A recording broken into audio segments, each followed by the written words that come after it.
সুপ্রিয় শিক্ষার্থী বন্ধুরা, শীতলপুর অনলাইন স্কুলের পক্ষ থেকে সবাইকে স্বাগতম।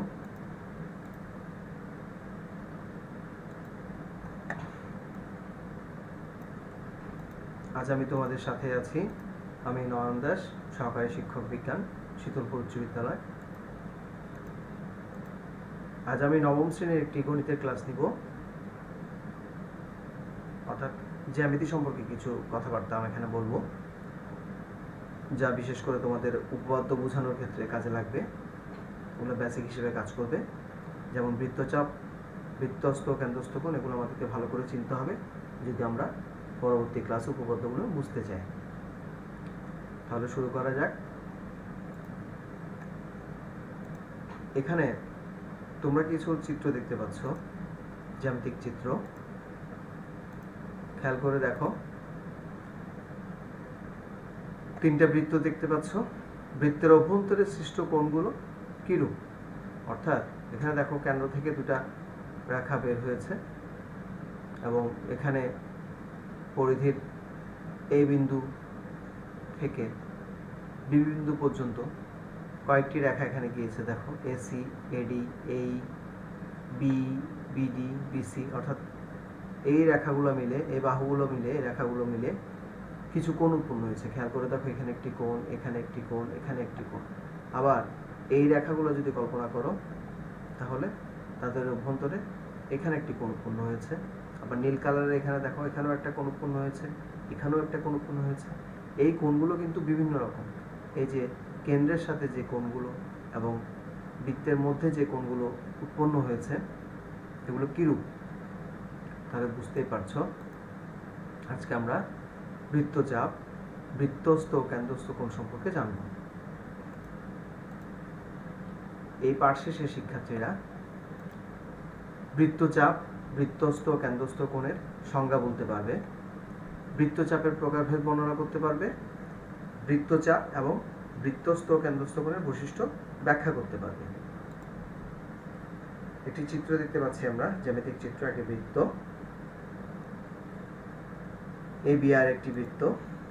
বৃত্তের যে কোনো দুইটি বিন্দুর মধ্যে পরিধির অংশকে, বৃত্তের এই অংশটা হচ্ছে পরিধি, তোমরা মাউস পয়েন্টারটা খেয়াল করো, বৃত্তের এই গোলাকার অংশটাই হচ্ছে পরিধি। তাহলে বলা হচ্ছে বৃত্তের যে কোনো দুইটি বিন্দুর মধ্যে পরিধির অংশকে চাপ বলে। অর্থাৎ যে কোনো দুটি বিন্দু, তুমি যদি এ আর বি বিন্দু নাও, তাহলে এ আর বি বিন্দুর মধ্যকার পরিধির এই অংশটাকে বলে চাপ, বৃত্তের চাপ।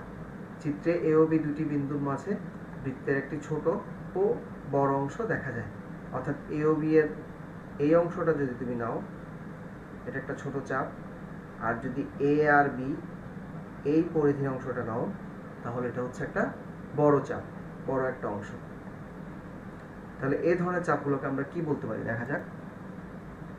দেখো, ছোট যে চাপটি ছিল সেটাকে আমরা বলছি উপচাপ, আর বড় যে চাপটি সেটা হচ্ছে অধিচাপ।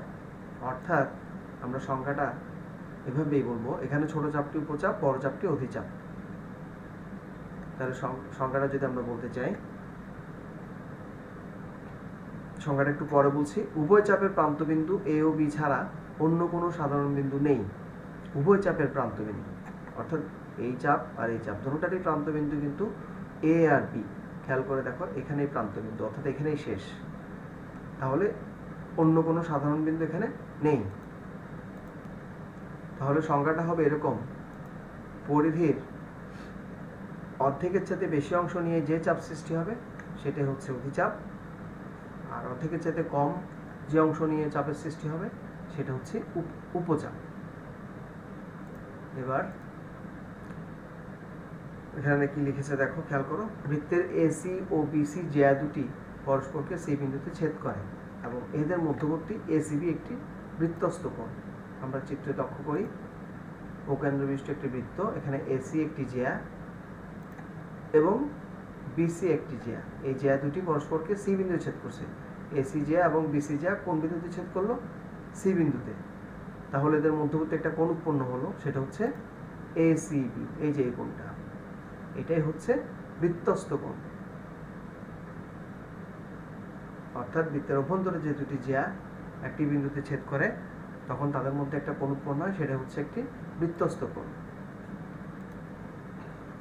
এখানে বৃত্তস্থ কোণটি এপিবি চাপের উপর দণ্ডায়মান, অর্থাৎ দাঁড়িয়ে আছে। দণ্ডায়মান মানে দাঁড়িয়ে আছে। দেখো এ পি বি, এই চাপটার উপর কিন্তু এই কোণটা দাঁড়িয়ে আছে। তোমরা এভাবে কল্পনা করতে পারো, এই কোণের মনে করো এই দুটি হচ্ছে তার পা, তাহলে এই পাটি এখানে আর এই পাটা এখানে, তাহলে পাগুলো কোথায় আছে? এ বিন্দু আর বি বিন্দুর উপর, তাহলে সে দাঁড়িয়ে আছে এই চাপের উপর।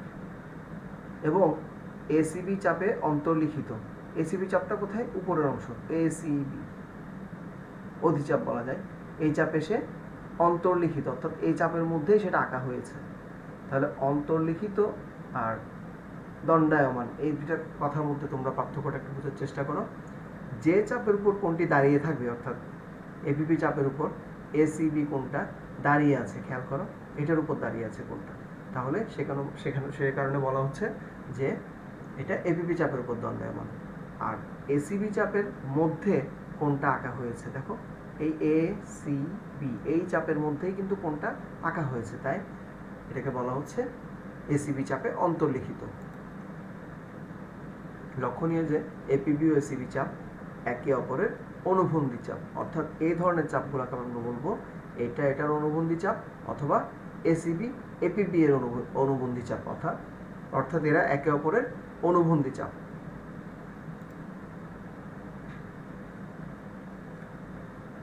আরেকটি চিত্র দেখা যাক, জ্যামিতিক চিত্র। এখানে দেখা যাচ্ছে ওকান্দ্রবিষ্ট একটি বৃত্ত, এসিবি একটি কোণ, অর্থাৎ এটা সংজ্ঞাটা বলার জন্য চিত্রটাকে আবার দেখানো হয়েছে। বৃত্তস্থ কোণের সংজ্ঞা সেটি হচ্ছে বৃত্তের দুটি জ্যা পরস্পরকে বৃত্তের উপর কোনো বিন্দুতে ছেদ করলে, দেখো দুটি জ্যা বৃত্তের কোনো বিন্দুতে পরস্পরকে ছেদ করেছে, অর্থাৎ সেই বিন্দুতে এদের মধ্যবর্তী কোণকে, এই মধ্যবর্তী কোণটাকে বৃত্তস্থ কোণ বলে। তাহলে তোমরা বুঝতেই পারছো বৃত্তস্থ কোণ কাকে বলে। আরেকটি জ্যামিতিক চিত্র আমরা দেখি, ওকেন্দ্রবিষ্ট একটি বৃত্ত, এখানে দুটি ব্যাসার্ধ আঁকা হয়েছে। এগুলো কি আঁকা হয়েছে? ব্যাসার্ধ, এগুলো জ্যা নয়। বৃত্তস্থ কোণ আঁকার সময় তুমি জ্যা এঁকেছিলে, আর এখন আঁকছো তুমি কি? দুটি ব্যাসার্ধ, একটা এও একটা বিও। তাহলে এখানে একটা কোণ উৎপন্ন হলো কেন্দ্রকে নিয়ে। তাহলে এপিবি চাপের উপর, তোমরা একটু আগে দেখেছো দণ্ডায়মান কথাটার অর্থটা কি। এখানে এ ও বি কোণটা কিন্তু এপিবি চাপের উপর দণ্ডায়মান। চিত্রে এপিবি চাপের উপর দণ্ডায়মান এ ও বি কোণটির শীর্ষবিন্দু ও, দেখো এই কোণটার শীর্ষবিন্দু কিন্তু ও, বৃত্তের কেন্দ্রে অবস্থিত। তাহলে এই কোণটার শীর্ষবিন্দু কোথায় অবস্থিত? বৃত্তের কেন্দ্রে, তোমরা দেখতেই পাচ্ছ এখানে। সুতরাং এ ও বি একটি কেন্দ্রস্থ কোণ। তাহলে আমরা কেন্দ্রস্থ কোণের সংজ্ঞাটা কিভাবে বলতে পারি দেখা যাক। সুতরাং বৃত্তের কোনো উপচাপের উপর, দেখো এটা একটা উপচাপ, তাহলে বৃত্তের কোনো উপচাপের উপর দণ্ডায়মান কেন্দ্রস্থ কোণ বলতে এরূপ কোণকেই বোঝায় যার শীর্ষবিন্দু কেন্দ্রে অবস্থিত। তাহলে এই কোণটার শীর্ষবিন্দু কিন্তু ও, সেটা কেন্দ্রেই অবস্থিত, বৃত্তের কেন্দ্রে, অর্থাৎ এই কোণটার শীর্ষবিন্দু থাকবে বৃত্তের কেন্দ্রে, এবং যার বাহুদ্বয় এই, অর্থাৎ ও এ এবং অবিবাহুর কথা বলা হচ্ছে, ওই চাপের প্রান্তবিন্দু দুটি দিয়ে যায়। বাহুগুলা কিন্তু দেখো চাপের প্রান্তবিন্দু এ আর বি, এই দুটি দিয়ে গিয়েছে বাহুগুলা, ও এ এবং ও বি, এ আর বি বিন্দু, এই দুটি প্রান্তবিন্দু দুটি দিয়ে গিয়েছে। তাহলে এই ধরনের কোণকে আমরা বলবো কেন্দ্রস্থ কোণ।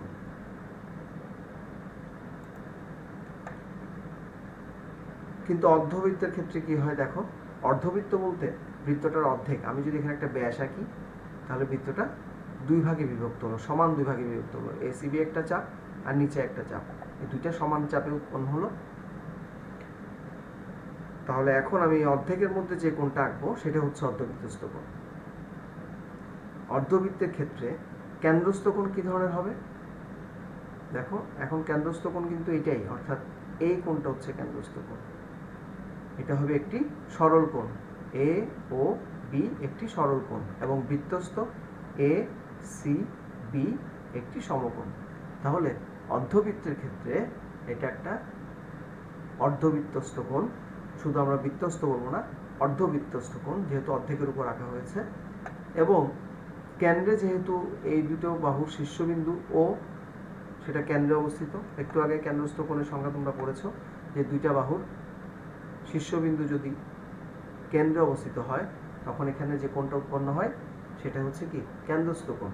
তাহলে এই অর্ধবৃত্তের ক্ষেত্রে কেন্দ্রস্থ কোণ হবে একটি সরল কোণ অর্থাৎ 180 ডিগ্রি এবং বৃত্তস্থ কোণ হয়ে যাবে 90 ডিগ্রি বা সমকোণ।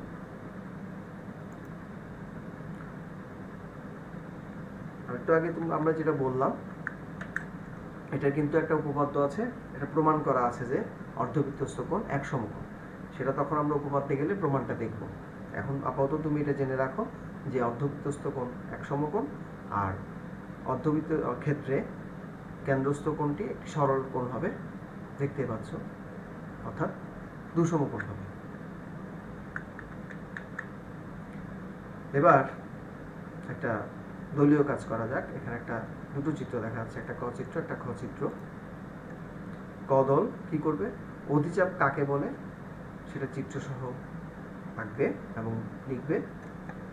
উপরের ক চিত্রে বৃত্তস্থ কোণগুলোর নাম লিখো, অর্থাৎ এই ক চিত্রে এখানে অনেকগুলো বৃত্তস্থ কোণ উৎপন্ন হয়েছে, দেখো A C B, A D B, A E B, এগুলো সবগুলোর নাম লিখবে। খ দল উপচাপ কাকে বলে চিত্রসহ লিখবে, এগুলো একটু আগে বলা হয়েছে। উপরের খ চিত্রে কেন্দ্রস্থ কোণগুলোর নাম লিখো। কেন্দ্রস্থ কোণ আমি একটা বলে দিই, এফ ও ই, অর্থাৎ এখানে যে কোণটা উৎপন্ন হয়েছে ঠিক একইভাবে এই কোণের নামটা লিখবে, এই কোণের নামটা লিখবে, এই কোণের নামটা লিখবে। এবার আমরা মূল্যায়নে যাব, এগুলো তোমরা নিজেরাই উত্তর খোঁজার চেষ্টা করবে। আমি এতক্ষণ যে কথাগুলো বললাম সেখানেই কিন্তু ওগুলোর উত্তরগুলো রয়েছে। অধিচাপ ও উপচাপের প্রান্তবিন্দু ছাড়া আর অন্য কোনো সাধারণ বিন্দু আছে কি? নেই। বৃত্তস্থ কোণ একটি অন্তর্লিখিত কোণ, ব্যাখ্যা করো। অর্ধবৃত্তের উপর দণ্ডায়মান কেন্দ্রস্থ বৃত্তস্থ কোণের মান কত? একটু আগে সেটা দেখানো হয়েছে। বাড়ির কাজ, অধিচাপ উপচাপ অনুবন্ধী চাপ, প্রথম দিকে এগুলো ব্যাখ্যা করা হয়েছিল, তা ব্যাখ্যা করো এবং বৃত্তস্থ কেন্দ্রস্থ কোণের পার্থক্য লিখো চিত্রসহ। এটা বাড়ির কাজ রইল। আজ এতটুকু, ধন্যবাদ সবাইকে।